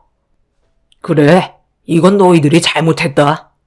아무리 기분 나쁜 게 있어도 말은 가려서 해야지. 무슨 말을 하던 대드는 건 잘못된 거야. 저는 너무 어이가 없어서 더 이상 아무 말도 하지 못했고 남편도 기분이 많이 상했는지 얼굴 표정이 일그러졌습니다. 저희가 뭘 잘못했는지 도저히 알 수가 없었어요. 시모가 몸살 때문에 알아 누우셔서 힘들게 음식을 했는데 돌아오는 건 욕밖에 없다는 것 때문에 너무 화가 났었어요. 그런데 시부도 제가 주방에서 나오지 못하고 힘들게 음식을 만들었다는 걸 지켜보고 계셨으면서 형님을 두둔하시는 건 저에게 너무 큰 상처로 다가왔습니다. 남편도 모임 때마다 이런 안 좋은 말들을 듣게 되는 모습을 계속 볼 때마다 많이 힘들어 했었는데 더는 참을 수 없었는지 남편은 아무도 먹지 말라며 제가 만든 음식을 전부 다 포장을 하더니 차에 실었어요. 그리곤 앞으로 형님네와 잘 지내시라며 저를 데리고 친정으로 향했습니다. 다들 남편의 행동에 당황한 듯 멍하니 바라만 보고 있었는데 저희를 붙잡지는 않았어요. 그런데 친정에 거의 다 와갈 때쯤 어머님한테 전화가 오길래 받았는데 귀청이 떨어져 나갈 정도로 목소리를 높이시더니 저에게 막말을 퍼부으셨습니다. 너 지금 뭐 하는 짓이니? 빨리 안 돌아와? 내 허락도 없이 음식을 전부 다 가져가면 어쩌자는 거야? 왜 이렇게 욕먹을 짓을 골라서 하니? 엄마, 저예요. 제가 아무리 생각해봐도 이건 아닌 것 같아서 이 사람이 고생해서 만든 음식 전부 다 가지고 온 거예요. 어차피 마음에 들지도 않는 며느리가 만든 음식 먹고 싶지 않을 거잖아요. 형수님은 손이 없어요? 알아서 직접 해먹으라고 해요. 그리고 저도 더 이상 이런 식으로 차별 대우하는 모습 보고 싶지 않네요. 저희 얼굴 보려면 형이랑 형수님이 진심으로 찾아와서 사과하지 않는 이상 저도 더는 먼저 얼굴 뵈러 가지 않을 거예요. 제 남은 인생을 평생 함께 걸어가야 할 동반자인 이 사람한테 어떻게 그런 막말을 퍼부을 수가 있는 거죠? 저희 가고 대충 얘기 들었을 거 아니에요. 이만 전화 끊을게요. 아들, 너 정말 많이 변했구나. 지금 걔 때문에 가족과 인연을 끊겠다는 거야? 내세울 것 없는 애를 내가 며느리로 받아들여줬으면 이 정도는 당연하게 감수해야 될 부분일 것을 얼마나 큰 상처를 줬다고 상황을 이런 식으로 만들어? 더는 듣고 싶지 않았는지 남편은 시모가 얘기하고 있는데 전화를 끊어버렸습니다. 그렇게 저희는 친정에 도착하게 되었고 부모님 집에 도착하자마자 저도 모르게 너무 서러워서 눈물을 쏟아내고 말았네요. 저희를 반겨주셨던 부모님께선 많이 당황하셨는지 남편에게 무슨 일 있었냐고 물어보자 불과 몇 시간 전에 있었던 일들에 대해 조심스럽게 설명을 이어나갔어요. 당연히 표정은 안 좋아지셨지만 부모님께선 제가 만든 음식들로 함께 모여 저녁 식사를 하면서 좋은 말씀을 아끼지 않으셨어요. 원래 이런 모습들이 정상인데 형님네와 시부모님의 행동은 정말 이해할 수 없었죠. 그런 집안에서 자란 남편이 오히려 더 신기하게 느껴질 정도였어요. 그렇게 시댁에서 받았던 상처를 친정에 와서 위로받았고 그날 이후 시댁에는 발도 들이지 않았습니다. 그런데 이런 시간이 지속될수록 불안한 마음은 점점 더 커지기 시작했어요. 그래서 남편에게 제가 가지고 있는 심적 불안함을 얘기하자 걱정하지 말라면서 앞으로 친정집에서 지낼 거라는 말을 꺼냈습니다. 우리 부모님 집에서 지낸다고? 갑자기 그게 무슨 말이야? 나와는 한마디 상의도 없었잖아. 부모님께서도 싫어하실걸? 이미 허락 받았는데? 당신이랑 같이 장인어른 댁으로 들어가서 살기로 얘기 끝났어. 아무래도 우리 집안 때문에 많이 힘들어하고 있고 당신이 조금이라도 편하게 지내게 할 수 있는 방법을 찾다 보니 장인어른 집에서 지내는 게 스트레스도 덜 받지 않겠소? 여기 있어봤자 우리 집안 사람들이 언제 올지도 모르고 저번 명절 때 그 난리를 치고 나왔으니 분명 전화 한 통 없어서 언제 우리 집에 찾아올지 모른다고. 안 봐도 눈에 환하잖아. 당신한테서 눈물 쏙 빼놓으실 텐데 나도 그런 모습 보면서 스트레스 받는 것도 싫다고. 내가 하고 있는 고민을 장인 장모님께 털어놓으니까 당분간 장인어른 댁에서 함께 지내는 걸 허락하셨어. 이참에 뭐 대릴 사이 하는 것도 나쁘지 않을 것 같은데? 남편은 제가 하고 있는 고민을 미리 알고 있었는지 이미 계획을 전부 세운 상태였어요. 고맙기도 했지만 더 큰 문제가 올 것 같아 걱정을 안 할 수가 없었습니다. 그래도 남편을 믿고 따르기로 결정하게 되면서 저희 부부는 친정집에서 생활하게 되었죠. 그렇게 한동안 별탈 없이 시간이 지나가면서 제가 가지고 있던 걱정거리들도 점점 없어지기 시작했어요. 차라리 이렇게 사는 게 스트레스 안 받고 훨씬 더 행복했었습니다. 하지만 그런 행복도 저에게는 사치였는지 시부모님께서 직접적으로 부모님 집에 찾아오셨습니다. 너무 놀랐고 가슴의 두근거림은 쉽게 진정이 되지 않고 있었어요. 부모님께서도 당황하신 표정을 보이셨지만 침착하게 시부모님을 집 안으로 모셨습니다. 제가 살다 이런 일을 겪게 될 줄 몰랐는데 지금 이게 말이 된다고 생각하시나요? 아무리 그래도 그렇지 대릴 사이가 웬 말입니까? 동네 창피해서 말도 못하고 속만 끓고 있었다고요. 며느리가 저희와 살아온 환경이 다르니까 당연히 안 맞는 부분들이 있는 건 어쩔 수 없는 거잖아요. 평생을 얼굴 보고 살았던 가족들과도 얼굴 붉히면서 싸우는데 고작 몇 년밖에 안 된 며느리와 부딪히는 건 당연한 거죠. 그런데 이런 식으로 더 안 좋은 상황을 만들면 일이 커진다는 거 모르세요? 몇 년밖에 안 됐으니까 부딪히는 게 당연한 거라고요? 몇 년밖에 안 됐으니까 서로 더 이해하고 감싸줘야 하는 게 맞는 거 아닌가요?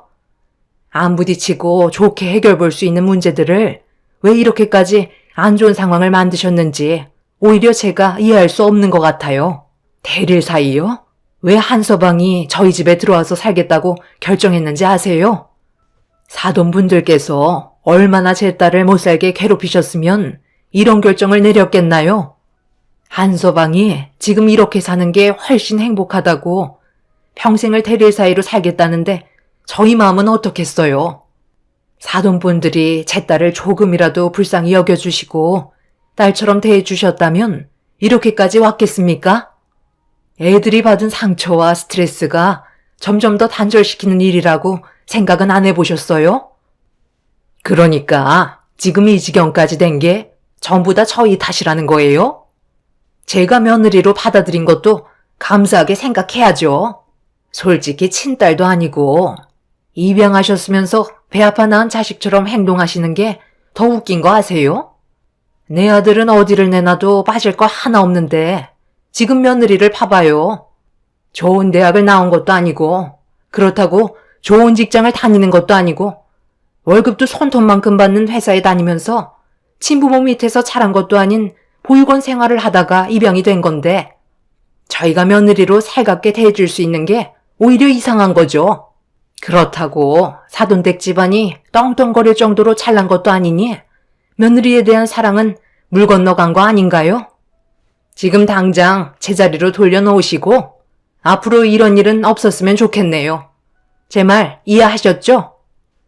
입양아 얘기는 왜 꺼내시는 거죠? 지금까지 살면서 사고 한번 친 적 없고 바르게 자라왔었어요. 입양이 문제가 된다는 건 어디에서 나온 말인가요? 비록 배 아파 낳진 않았지만 제 마음으로 낳은 자식입니다. 한서방이 얘기했던 대로 입이 상당히 거치시네요. 제자리로 돌려놓기는 힘들 것 같아요. 지금 이대로 삶을 유지하겠습니다. 제 딸에게 또 무슨 상처를 주시려고 하시는 거죠? 애들이 좋아서 살림을 차린 건데 왜 뒤에서 온갖 참견을 다 하시려는 건가요? 부모면 부모답게 행동하세요. 배 아파 낳았다고 해서 전부 다 부모가 되는 건 아닌가 봅니다. 이런 인성을 가지신 분들 속에서 한서방이 바르게 자란 것도 정말 신기하네요. 저희는 더 이상 할 말 없으니 그만 돌아가 주세요. 두 번 다시 사돈 얼굴 마주하고 싶지 않네요. 저희는 오늘 한서방이랑 외식하기로 했으니 그만 살펴가세요. 더 이상 상대하고 싶지 않습니다. 시모와 엄마가 계속해서 날카로운 말들을 주고받게 되자 옆에서 침묵을 지키고 계시던 아빠와 시부가 대화에 끼어들게 되었고 점점 더 분위기는 험악해지기 시작했어요. 저는 기억도 잘 나지 않지만 아주 어렸을 적 보육원에 있던 저를 저희 부모님께서 입양을 해 주셨고 남편과 결혼하기 전까지 함께 살아왔었어요. 그리고 이런 사실을 남편이 자연스럽게 알게 됐는데 시부모님께서 제가 입양하였다는 걸 안 좋은 시선으로 바라보셨죠. 어떤 부모의 자식인지 검증도 되지 않은 여자를 데리고 살 수 없다며 꽤 오랜 시간 반대를 하셨지만 남편의 강한 설득력 끝에 결국 허락을 받을 수 있게 되었습니다. 저는 단 한 번도 입양하라고 해서 삐뚤어지거나 한 적은 없었어요. 남들이 느끼는 시선에 문제가 있었던 거지 정작 저희 부모님과 저는 누가 봐도 따뜻한 가족이었습니다. 이런 모습을 남편도 부러워했고 저와 결혼을 하면서 부모님께선 남편도 벽을 두지 않고 친아들처럼 대해주셨습니다. 하지만 시부모님은 전혀 반대되는 성격을 가지고 계셨는데 이런 문제들이 점점 더 마찰을 심하게 만들었어요. 결국 양가 집안은 자리에서 일어나 서로에게 삿대질을 하면서 막말이 오고 갔고 퇴근한 남편이 이 모든 광경을 목격하고 말았습니다. 너무 갑작스럽게 펼쳐진 일이라 남편과 저도 당황스러워 양가 부모님을 말리고 있는데 시모가 남편의 얼굴에 손을 올려 붙였어요. 그리고 화가 머리끝까지 올라오셨는지 남편에게 막말을 퍼부으셨죠. 남편이 시모에게 뺨을 허용하게 되면서 난리가 났던 양가 집안의 분위기에 정적이 흘렀습니다. 아들, 네가 어떻게 나한테 이럴 수 있는 거니? 내가 그동안 너를 어떻게 키웠는데 대릴 사이를 할 수가 있는 거야? 지금 사는 게 행복해서 선택한 건데 뭐가 잘못됐다는 거예요? 그리고 이런 상황을 만든 게 누군데요? 엄마가 이 사람한테 조금이라도 살갑게 대해주고 가족으로서 진심으로 받아주셨다면 이렇게까지 왔겠어요? 이제는 제 얼굴에 손까지 올리셨네요. 저는 오늘 이 시간 이후로 가족과의 인연을 끊겠습니다. 차라리 저 혼자 사는 게 더 많은 것들을 얻을 수 있을 것 같아요. 너희 엄마 손 떨리는 거 안 보여? 왜 이렇게까지 했는지 정말 모르겠어? 내가 이런 상황들이 생길까봐 결혼을 반대했던 건데 끝까지 고집을 부리더니 결국 가족 간의 인연을 전부 끊어내겠다고? 그럼 너는 평생 마음 편히 살 수 있을 것 같아? 이렇게 사는 것보다는 마음이 편할 것 같아요. 제 걱정은 하지 마시고 아버지랑 엄마가 그렇게 아끼고 좋아하시는 형이랑 형수님만 끼고 사세요. 솔직히 저희 없어도 그만 아닌가요? 어차피 가봤자 달라질 거 하나 없는데 저희가 왜 손해보는 행동을 해야 되나요? 제가 너무 창피해서 고개를 들 수가 없어요. 이 사람 눈에서 더 이상 눈물 보이게 하고 싶지 않아요. 장모님, 저희 오늘 외식하러 가기로 했잖아요. 그만 상대하시고 나가시죠. 이런 쓸데없는 감정 싸움 몸에도 안 좋습니다. 남편이 시부모님을 집 밖으로 내보내려 하는데 나가지 않겠다며 고집을 부리시면서 남편과 몸싸움이 시작됐고 분위기는 걷잡을 수 없을 정도로 험악해지고 말았습니다. 아빠는 더 이상의 피해를 막기 위해 남편과 시부모님 사이에 끼어들어 그만하라고 말리고 있었는데 시부가 저희 아빠 보고 비키라며 강하게 몸을 밀쳤고 그 순간 중심을 잃고 넘어진 아빠는 쿵 하는 소리와 함께 뒤통수가 바닥에 먼저 닿게 되면서 정신을 잃으셨습니다. 너무 순식간에 일어난 돌발 상황이라 정적이 흐르고 있는데 남편은 급하게 119에 신고를 해서 도움을 요청했고 시부모님은 너무 놀라셨는지 당황스러워하시며 안절부절 못하셨어요. 그렇게 아빠는 응급센터로 실려가 도움을 받게 되었고 뇌출혈이 의심이 된다며 곧장 수술실로 들어가게 되었습니다. 한순간에 아빠를 잃을지도 모른다는 불안한 마음에 너무 두려워 오열을 하고 있는데 병원에서 일을 하고 있던 의사 형님이 이 소식을 듣고 수술실로 찾아왔습니다. 그런데 걱정하기는커녕 슬퍼하고 있는 저희 가족에게 다가와 안 좋은 얘기를 꺼내기 시작했고 이성을 잃어버린 저는 형님에게 막말을 퍼부었습니다. 내가 이럴 줄 알았다니까. 동서는 정말 미련한 것 같아. 눈치껏 행동했으면 동서 아버님께서 이렇게까지 됐겠어? 그때 이후로 고집을 부리고 시부모님을 안 찾아뵀으니 결국 이 사태가 벌어진 거잖아. 하루라도 빨리 들어와서 무릎 꿇고 싹싹 빌었으면 이런 사건은 터지지 않았겠지. 내가 이래서 본데 없이 자란 티를 너무 낸다는 거야. 머리는 장식이야? 생각이라는 걸 하라고 머리가 있는 건데 정말 한심하다. 동서 아버님께서 세상을 떠나시면 그건 전부 다 동서 책임인 거 알지? 이게 왜 제 탓이죠?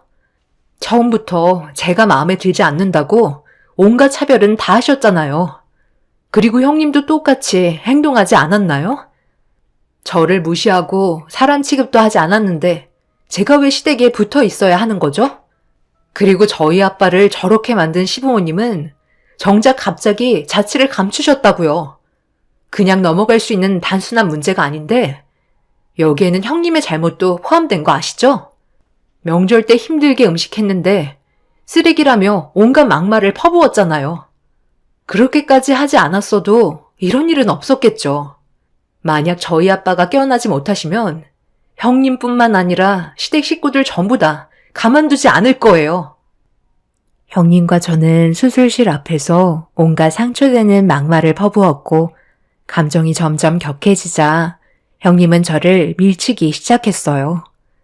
저도 이미 물불 안 가리는 상태가 되어버렸기 때문에 형님을 강하게 밀쳤고 그렇게 되자 흥분을 가라앉히지 못한 형님은 제 머리채를 잡고 병원이 떠나갈 정도로 난리를 쳤습니다.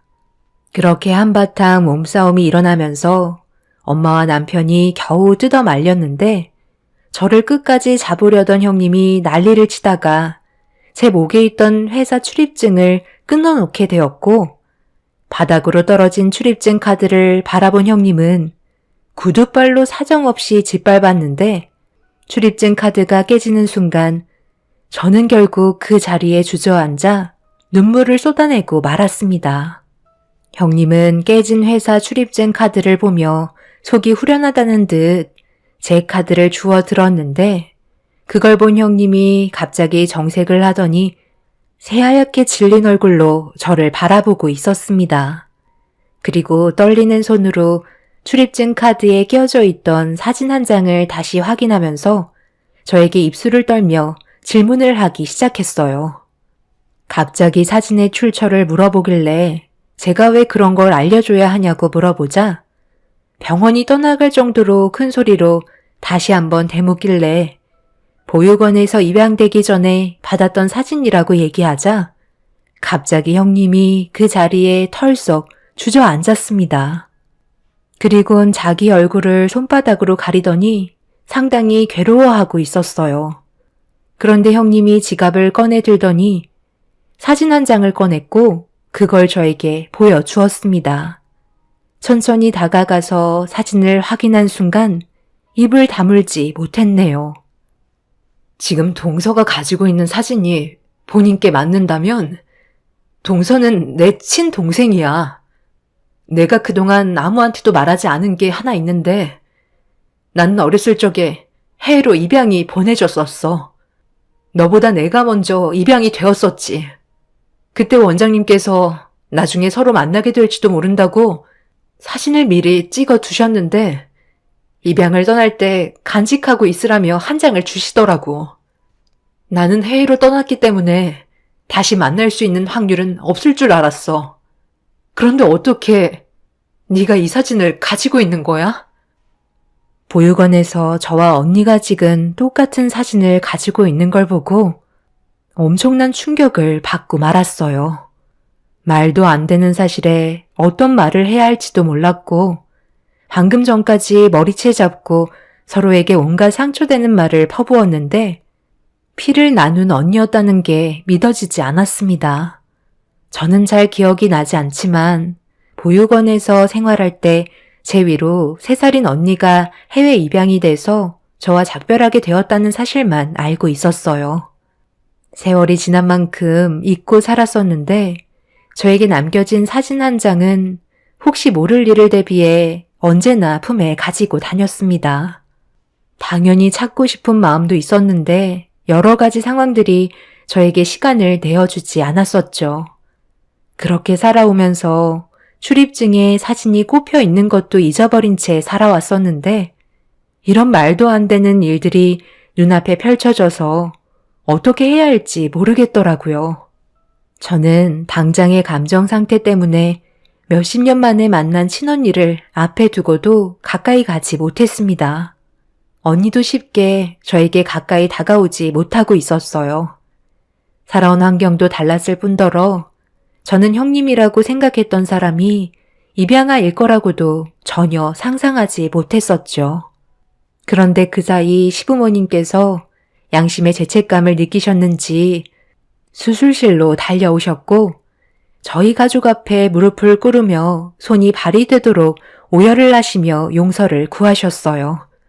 법적인 처벌만큼은 원하지 않는다며 한 번만 용서해달라고 애원하셨습니다.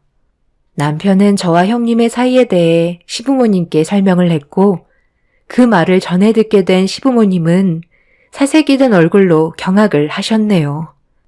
그렇게 한참 동안 넋이 나간 상태로 아빠의 수술이 잘 끝나기만을 기다리고 있는데 수술실에서 나온 아빠는 다행히 결과가 좋다는 말을 들을 수 있었습니다. 아빠는 남편 때문인지 시부모님께 법적인 처벌이 내려지는 걸 원하지 않으셨고 병원비만 요구하셨습니다. 시부모님께서는 병원비를 전부 다 처리해 주신 다음 저와 형님의 사이에 대해 좀 더 알아가길 원하셨지만 제가 더 이상 시부모님께 모습을 나타내지 않고 있어요. 형님의 친동생이었다는 사실이 밝혀지면서 태도가 바뀐 모습도 보고 싶지 않고 결혼 이후 형님이 저에게 했던 행동들이 너무 큰 상처로 남아있기 때문에 언니로 받아들이기가 쉽지 않았습니다. 시댁 식구들은 저에게 시간이 필요할 것 같다고 생각했는지 침묵을 지키며 기다려 주고 있어요. 그렇게 몇 달의 시간이 흘렀고 언니가 찾아왔습니다. 어디서부터 무슨 말을 해야 될지 모르겠지만 나는 지금까지 너를 계속해서 찾고 있었어. 하지만 내가 한국으로 들어온 지도 얼마 안 되었고 그동안 세상은 많이 변해 있었기 때문에 동생을 찾는 건 거의 불가능에 가까웠지. 우리가 잠시 머물러 있던 보육원이 그대로 있었다면 좀 더 수월했을지도 모르지만 꽤 오래전에 없어졌다는 말을 듣고 더 이상 찾을 수 없다는 거에 많이 힘들었었어. 내가 알아낸 건 부모님께서 우리를 버린 게 아닌 사고로 두 분 다 세상을 떠나셔서 보육원에 보내진 거래.